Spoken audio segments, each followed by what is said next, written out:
First, we've introduced this new scalar product, and then some basis with respect to the old and the new scalar product, and the basis change we called S.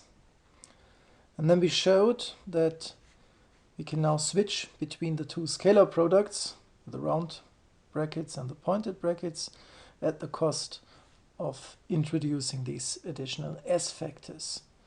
And now we are in a position to finally show the theorem.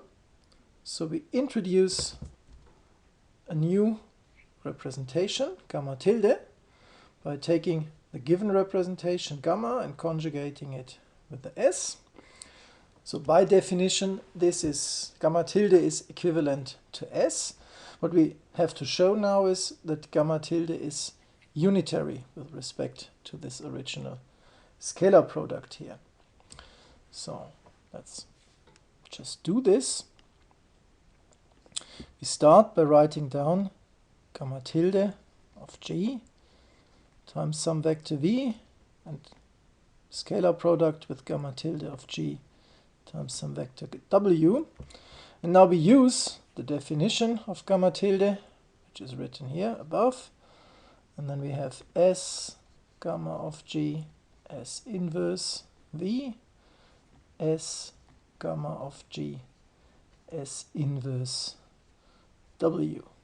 So this is really an S, not a delta. And the bracket, should be careful, is the pointed bracket. Okay, now by our orange relation up here, we can say that this is equal to, so we use this relation up here, we exchange one scalar product for the other, and this means we use it in this direction, we get rid of the leading S factors here in the arguments. So we have gamma of G S inverse V, gamma of G S inverse W. Now it's the other scalar product. And now we use the definition of this other scalar product, which was up here. So it's the sum over all the group elements and so on, with the original scalar product again. So that's using the green relation, if you like. We have a sum, let's say, over all group elements G prime. And then pointed brackets again, gamma of G prime, gamma of G S inverse V, gamma of G prime, gamma of G S inverse W. Okay, and gamma is a representation, so we get gamma of G prime times G here, and also here gamma of G prime times G. And now recall what the rearrangement lemma tells us.